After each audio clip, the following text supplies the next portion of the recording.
অঙ্গনবাড়ী কৰ্মী, মিনি কৰ্মী আৰু সহায়িকাসকলক জ্ঞাতাৰ্থে জনাবলৈ ওলাইছোঁ এক অতি গুৰুত্বপূৰ্ণ খবৰ। হেল্ল' ফ্ৰেণ্ডছ, মই জিনিতা নাথ। মোৰ অন্য এটি ভিডিঅ'লৈ আপোনালোক সকলোকে জনাইছোঁ স্বাগতম। যিসকল বন্ধু-বান্ধৱীয়ে মোৰ চেনেলটো নতুনকৈ চাই আছে, প্লিজ চেনেলটো ছাবস্ক্ৰাইব কৰি ল'ব।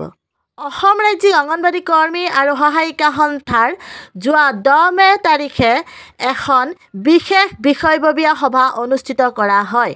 উক্ত সভাত কেইটামান গুৰুত্বপূৰ্ণ প্ৰস্তাৱ গ্ৰহণ কৰা হয়। সংগ্ৰামী অভিনন্দন গ্ৰহণ কৰিব। ইংৰাজী 10 মে 2024 তাৰিখে সভানেত্ৰী জয়মতী দাসৰ সভানেতৃত্বত ৰাজ্যিক কমিটিৰ বিষয়ববীয়া সভা অনুষ্ঠিত কৰা হয়।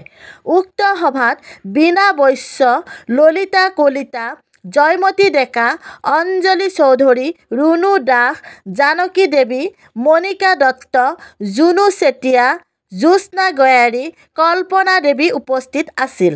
সভাত উপদেষ্টা তপন শৰ্মা দেৱো উপস্থিত আছিল। ৰেণু দেৱী, মীনা দাস, দেৱবালা শইকীয়া, জামিলা খাতুন অসুস্থতাৰ বাবে আহিব পৰা নাই। নিৰু গোসাঁই, ভাগ্যলতা বৰুৱা, ৰত্না চুৰু ঘৰুৱা অসুবিধাৰ বাবে আহিব পৰা নাই। যদিও সকলোৰে সমৰ্থন মৰ্মে তলত উল্লেখিত প্ৰস্তাৱসমূহ গ্ৰহণ কৰা হয়। সতীৰ্থসকল, বৰ্তমান অসম চৰকাৰখনে ৰাজ্যখনৰ কৰ্মী সহায়িকাসকলৰ ঐক্য বিনষ্ট কৰাৰ বাবে উঠি পৰি লাগিছে। আমি সাৱধান হ'বৰ হ'ল। কৰ্মী সহায়িকাসকলৰ মাননি বৃদ্ধিৰ বিষয়টো তল পেলাই CITUৰ লগত থকা নথকাৰ বিষয় সন্মুখত লৈ আহিছে। চৰকাৰৰ এনে দুষ্কাৰ্যত সহযোগ কৰিবলৈ লৈছে 2-1 তথাকথিত সন্থাই, যিটো অতি দুৰ্ভাগ্যজনক। আমাৰ সন্দেহ হৈছে উল্লেখিত তথাকথিত সন্থাই মাননিৰ সলনি মজুৰি নিবিচাৰে নেকি, বা সঞ্চালকালয়ৰ প্ৰস্তাৱ অনুসৰি মাননি বৃদ্ধি নিবিচাৰে নেকি?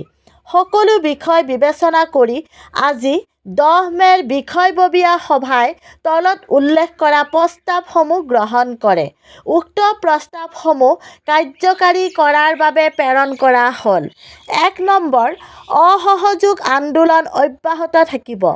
নতুন মোবাইল যোগান ধৰিলে পোষণৰ কাম কৰা হ'ব। 2 নম্বৰ, ৰাজ্যিক সন্থাৰ নতুন স্থিতি হ'ল চৰকাৰী কামত কোনো সহযোগিতা কৰা নহ'ব, কিন্তু হিতাধিকাৰীসকলৰ সৈতে সহযোগিতা কৰা হ'ব। অৰ্থাৎ শিশু খাদ্য যোগান ধৰা হ'ব, কিন্তু MPR সহ কোনো ৰিপৰ্ট দিয়া নহ'ব।